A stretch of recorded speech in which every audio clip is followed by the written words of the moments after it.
So I want to talk about trends, which you guys may or may not like to talk about.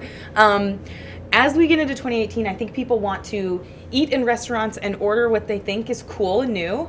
And I think some people kind of want to trend spot a little bit, look forward to what might be cool around town, maybe what they should make in their own kitchens. So I have a list of trends I want to run by you, but before I do that, I'm curious if there's anything that sticks out to either of you that you think is going to be popular in Dallas area restaurants in 2018. Is there anything that sticks out? Cooking and food is universal, and I think the good stuff lasts and the good stuff sticks. So Yep. I don't know about the trends that are coming up. I don't know. I'm interested to see what you got on that list. Okay. That more consumers are smart about the way they spend their money. Okay. As far as supporting local farmers and Sure. ethically raised meats and things of that nature. And, I think we've seen a lot of that recently, and I hope it continues. Chefs are taking a bigger role in where they get their produce and meat from, and then talking about it. I mean, we've been seeing that the last couple of years anyway in Dallas, and maybe of course outside of Dallas too. But this idea that this beef is from blank farms, and they want to talk about that so that somebody sort of has a relationship maybe with food that comes from close to where they live. Is that what you mean? That, and also seasonality. It's like, should Sure. you be buying strawberries in December? Yep. Just because they have them, Doesn't- is it really a good idea? Where did they come from? How far away did they come from? Yeah. And why do they have them? Why do you have is it ecologically responsible? Do they even taste good? Yeah. There are a lot of examples like that, such as our own farmers market kicking out all of the things that weren't actually from farmers, and not selling pineapples and bananas and things that don't grow here. Sure. They don't grow in Texas. Good. And there's been a lot of issues with that. I mean, a lot of consumers were upset because they could no longer get those things, and they don't understand. It's like, you really are helping these farmers out, but then they're upset because there's like this limited amount of things that they can get. But Right. well, that's the growing season. That's the way it works. That is the way nature works. We've just gotten so far away from it in the last 20, 40 years, however long, that there has been definitely a movement to get back to it, and to really eat seasonally and eat locally, to buy local, and not just with food. I mean, with just local made products in general. Sure.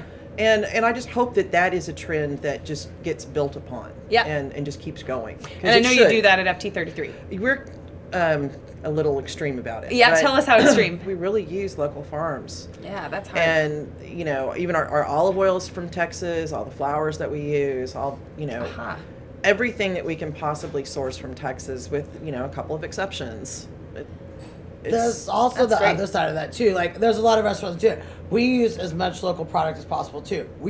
I do not advertise on the menu every farm that it comes from, because I think that it gets a little bit lost for the consumer. Okay. And they don't care. Well, it's not that. It's just that it's like, then all of a sudden your menu kind of reads like an advertisement. It's like this farm, this farm, this farm, this. And I mean, we use a lot too. And not every restaurant voices that, just because I feel like that's the standard operating procedure. Yep. The other thing, what Maggie was talking about, it's also the consumer. She's right. People want strawberries in December, and it's like, this is not the. We have strawberry pancakes we have on brunch menu. They're #1 seller. Well, it's not appropriate right now. They're not in season, and people will literally complain about it. Yeah. And when you explain to them that it's a seasonality issue, they don't care. They want what they want when they want it, and I feel like that's kind of the Starbucks, McDonald's mentality of, I want it now, I don't care, and I don't know how it makes it happen, no matter what the farmer or the animal goes through, or the chef, or it's about wanting what you want. So it's a constant uphill battle. They don't want a lesson on why they can't have a lime with their gin and tonic in the middle of summer. Yeah. And because they don't wants understand that citrus season is winter. Yeah. That, I'm sorry, they're out of season, and so we're not buying out of season produce. Well, but you can go to 7-Eleven and get one. They don't understand, but that didn't come from Texas, and we're only using Texas stuff, and they want what they want. Or you can have a lime, and it's you $10. either have the ability to persuade your guest in some way, or a consumer that, well, you know what, I don't have that, but I have an alternative. We have something that provides acid. We came up with other solutions to do things that is a reasonable substitute.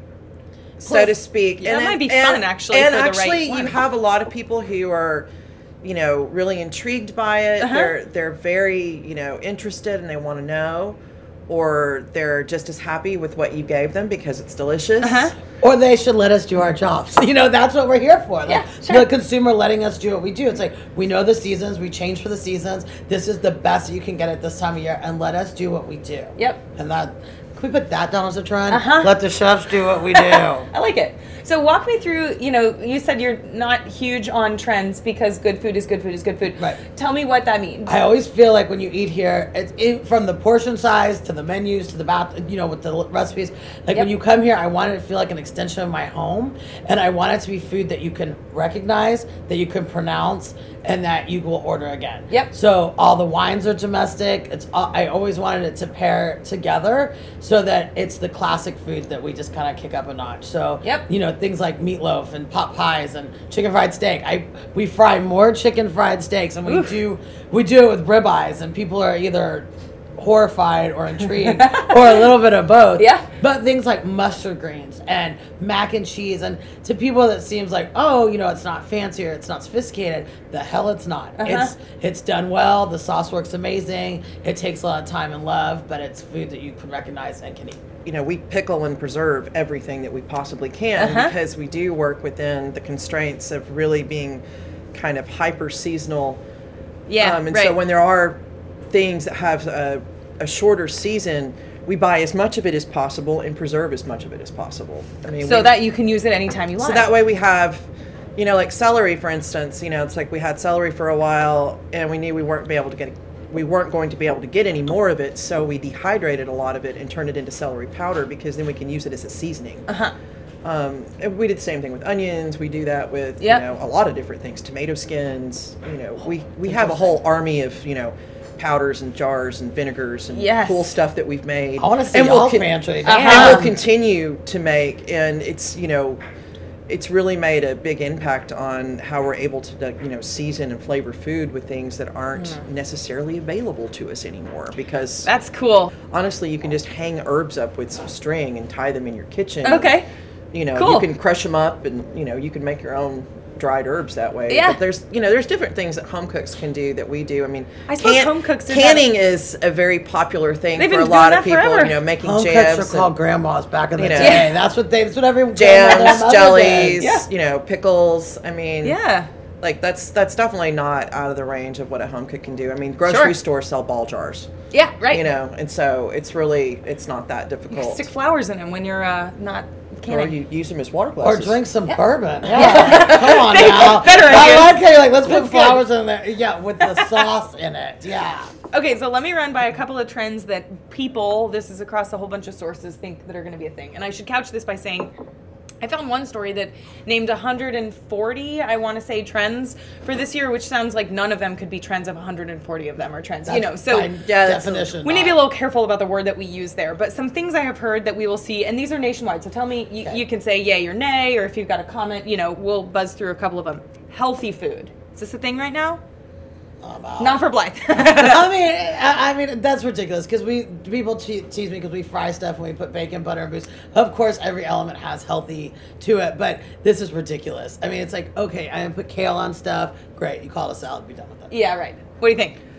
I mean, I think that people are always going to be looking to what's going to be healthy or what they can feel good about eating, but you know, which people just need to remember healthy. that it's like, you know what, you're still going to want a cheeseburger, and it's okay to have a cheeseburger. Just don't eat it every day. Yeah, sure. And plus, going out to restaurants, I mean, you know, spoiler alert, the reason that people always ask me, like, why does my food taste different than yours?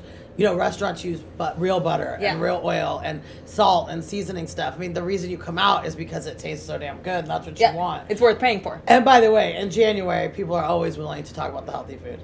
Right. Yes. This too shall pass. Meet me in April. Yeah, right. Or February. It may not even last that long. Tomorrow. Yeah. Okay, ancient grains. Do you care? Honestly, that's something that's very prevalent in what I do, especially working with bread or even with pasta. I mean, that's definitely something that a lot of chefs are even starting to get, you know, mills to where they can mill their own grains to bake bread with or make pasta with. And that's something that you've definitely seen over the last couple of years, and I think it's definitely going to continue. Yeah, okay. Do you use ancient grains? I do not. I don't. It's not really on brand for me. So Yeah, I right. would think that it would seem kind of inappropriate for me to do that. So I Yeah. don't serve French wine. And, it's like we're serving meatloaf, and Right. I feel like it's off brand for Pink Magnolia or for myself. So no, but I'm pro it. I'll eat them at her place. Yeah. Yeah, me too. Couple others. Gold in desserts. We did gold. We care about that? That's honestly, You don't that's like a the very, edible gold. That's a We very have some. classic French thing is to Yes. put edible gold leaf on So not desserts. I mean, 2018. I went No. to French pastry school, and it's Yeah. like, yeah, putting gold leaf or silver leaf on things is very pretty. In 1985. But I mean, it's kind of like rainbow sprinkles or making everything unicorn. Yeah. It's like if that's going to be the new thing, I don't know. I don't think the unicorn thing's going anywhere I though. don't either. We Like, did gold leaf Jello shots for our pregame. Well, we thought we were gonna be fun because we did champagne Jello shots for New Year's Eve, and fun. we filled them full of gold leaf. But it was more like tongue in cheek. I mean, it's not something I'm not gonna stick gold on my menu. Yeah, okay. And Goldschlager's been doing it for years too. So let's get over it. I like Goldschlager. I do too. Shame and regret. It's kind of, yeah, it's Yes. kind of delicious. Okay, two others. Poke. Tons of poke shops around town. Matt co-owns or is partnered in one. he consulted for them. Okay, So he's not really part of that as Yeah. far as Okay. that goes. But I mean, again, I think that's part of that healthy trend of, people wanting to eat healthy food. It's fresh, it's delicious. Yep. It's easy to just like grab and go. Yep. I mean, so many people now don't necessarily want to go to a restaurant and sit down in the restaurant and eat. So many people just want to pick up something, grab and go, or they That's a want to have terrible it. trend. We should talk They about want to it. have it delivered. Right. Yeah, tell us about that. It's awful, and it is a trend. I don't know what it's like at FT33, but it is a trend in the restaurant business that I don't think enough people are talking about. Is this idea that people are no longer coming out for the in-dining experience? We do a ton of business through like catering and delivery. So like your Ubers and the Favors and it is a real trend. I mean, if you pay attention to it and you see what's happening, and I think a lot of I know that a lot of chefs in this community, we've talked about it personally because it's like, what? Like, what is going on? Yep. And it is the same thing of the way of the Amazon where you get everything delivered. It's like people want food Right, delivered right. fast, and it's all about how fast you can get it to them. And restaurants, I mean, again, I don't know what it's like over there, but we are constantly evolving to see how we can get the food to you faster, fresher. And you want a chicken fried ribeye, what I cook it for you, by the time it gets to you, Yep. what does it taste like? What does it look like? Yep. Yeah, we don't do that. Yeah, I'm Right. sure you don't. Which but- wouldn't work Like- for the highest level dining. I mean, I wonder if we're just going to see a high and low thing to Yes. where if you're going to spend, some good money on a nice, beautiful, long dinner and you're going to buy the wine and whatever, maybe that experience is always worth going to a place to have. Maybe some of the mid-level and lower-level dining, of which I wouldn't really put Pink Magnolia, but I would We're put not, it higher but than that. There are just certain things I wouldn't want to have delivered because Right. the quality of it is not going to be very good by the time it gets to your But home. again, people don't care. That's the thing. don't But then know you're on that. a rating system. Then it's like, oh, this food's 4 stars. 5. That's the whole idea of It's like, oh, I got fried chicken and it was And it was soggy. And I'm like, soggy. well, it came Yeah. from 45 minutes away. Sure. How is it not going to just be? like the And- strawberry analogy. It's the same thing. Yeah. It's like people want what they want, and then when they get it, it's like, no, you shouldn't do that. And I mean, Pink Magnolia does a ton of delivery, and you have to find a way to constantly evolve. Like I said, I mean, I agree. Your food probably wouldn't translate that way, but it's like you want Yeah, I mac can't and do cheese that. and meatloaf, and absolutely, I'll do it. That'll work. Absolutely. Yeah.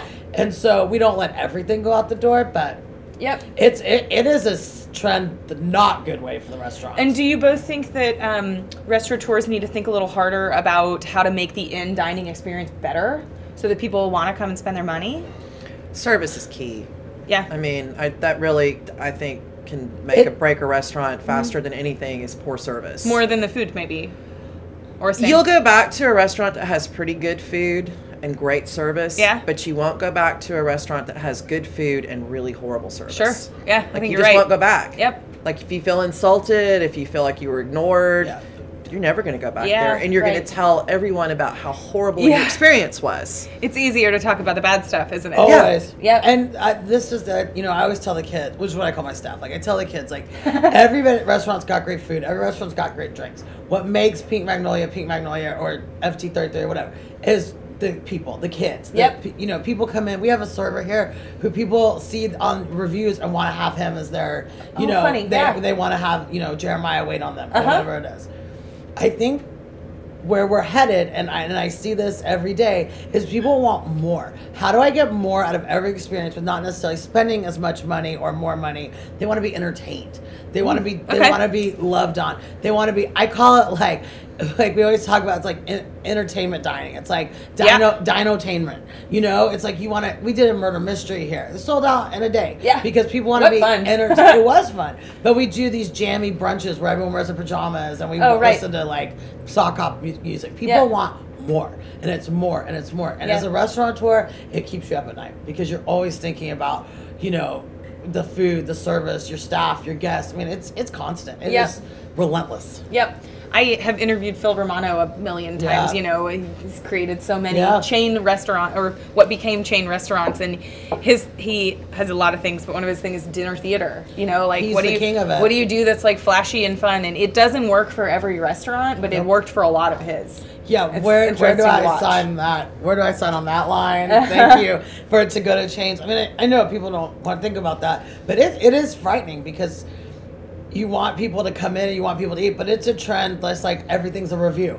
You know, every time someone comes in, it's like, you know, Yelp and all the open table and all this stuff. It's like a constant barrage of getting better or getting worse. Yeah, whether you wanted to hear all that feedback or not. You don't. You don't, yeah. No. Okay, one more trend, and then we'll finish with one last question. Do you think we'll see more meat alternatives?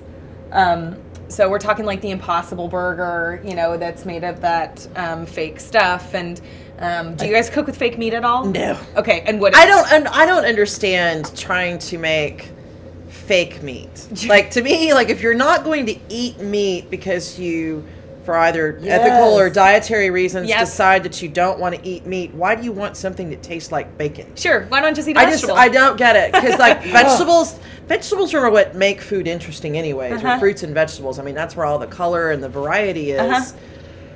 I mean, maybe having something that has a meaty texture, but do you really want it to taste like meat? I don't get that. I just don't understand it. I don't get the fake meat either. It's like buying a fake Yves Saint Laurent t-shirt or something. Sure. Like, why, if you can't afford get your knockoff Kate Spade purse when you could just buy the real thing. Yeah, I don't understand any of that in real life. I don't understand why you would fake it. You're right. If you don't eat meat, you don't want something that tastes like bacon. Yep. And if you don't eat I don't want something formed that looks like, no, I'm out on the fakes. Yeah. I'm out on the faux anything. It seems to me, if we see more of it, it's more like a science experiment than anything else. It's gross. Can we do it?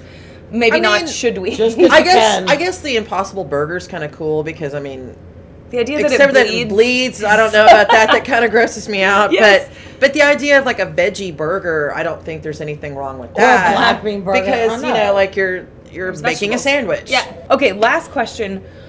What are you so over right now? And this doesn't have to be something that you did, although it could be. You know, what are you seeing either in Dallas or beyond that you wished we don't need? You say we don't need that anymore, or I'm not going to do that at my restaurant. And it could be with savory, it could be with sweet, it could be a service trend, anything in restaurants. Oh, that's a good one. There's a lot out there, though. I mean, there are a lot of things that I just kind of like all these crazy donuts. Yeah. Like, how many donut shops do we really need? Right. And how many things do we need to put on top of a donut? Right. I don't know. I'm just not that into donuts to begin with. And you're a pastry chef, so you certainly know how to make a donut. People. Yeah, that's not my people. But it's so I'm a pastry you chef. could make a really cool donut, I bet. Yeah, but it's not of interest to you at all, I guess. Not really. Yeah. Like, I don't know. I just don't get putting, like 9 million toppings on something and just, I don't know.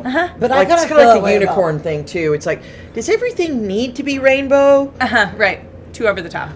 I don't know. I don't know how many more. It's just kind of silly. Burger places we need. I don't know how many. I don't know how many more burgers that we need to do stuff to. I mean, I feel the same way about tacos. Yeah. I know as a Texan I'm going to get murdered, but Like, I kind of am like, okay, you put in a tortilla or a burger, you put in a bun. I'm like, all right. But I feel the same way about poke. I'm like, how many more of these do we need to eat? It is poke's moment right now, too. They can't all live on. But remember... Well, yeah, they won't. Right. That's the we thing. did the taco thing. We did the burger thing. I mean, how many more steakhouses do we need? Yep. I mean, this is the thing. It's like, there's only... Yeah, like the poke thing, it's like, you know... I'm not a fan. Just because it's like there's so many of them and everyone's doing the same kind of thing, and it's just like another Mexican restaurant in Oak Cliff. I mean, there's, you know. There's a couple already. Well, and there's some really amazing historical ones here, and so it's like, you know. Let them do them. Sure. And I will go eat it. Yeah. Okay, last question really. This has nothing to do with trends. I'm just curious. What do each of you love to eat? If whether you were cooking or someone else was cooking, if there was a dish where you just, you know, maybe it's your last day on earth or maybe it's your birthday. What do you love, the one thing or the one dish that you The last day on earth, my mom's spaghetti and turkey balls. Okay. My favorite meal ever to eat is crawfish that are boiled in the bag full of all the love and the goo and the So you just sit and suck the heads? Did it yesterday. I sucked a whole lot of head yesterday. Inappropriate. I love them. I love crawfish. I'm happy they're headed back into season. It's my favorite go-to meal. Yep. Okay. Maggie? That's hard to say. I know. Probably like some just really, really good cheese of some sort. Something, you know, Something gooey simple. from France or, I don't know, chocolate, cheese. So not actually a dish. You could like something that's probably artisan created, but that's I mean, beautiful honestly, the way it is. like I have things that, you know, it's like there are days where it's like, okay, I have to have Chinese food today if I don't have soup dumplings or you know, like like, you know, have a good bowl of ramen or you know, you want barbecue or like trying to decide like, okay, what would my true last favorite meal be? It's like I'd probably want to be like grazing on like little snacks, like, oh look, I have some lovely chocolate. Oh, I have Marcona almonds. Oh, I have some Spanish ham. Oh look, and I have all this delicious cheese. Yeah. Okay. That's all I need. Maybe just hang out bottle at of really Market, good wine. Good bread with lots of butter. No. Yeah. Yeah. Okay. Good bottle of wine. Yes. Some cheese. Always fine. Yeah, wine, cheese. Good way to go. Some sort of, you know, delicious imported ham from France or Italy or Spain or all three. Yes. You know. I'm starving, girls. No, I'm Good. starving. Okay. All right. Well, it is a pleasure. Thank you. This is so fun. Thanks for having us. You're welcome. And I cannot wait to tell you guys out there what you should be cooking at home and what the cool trends are and are not. Thanks, guys. Yay! Thank you.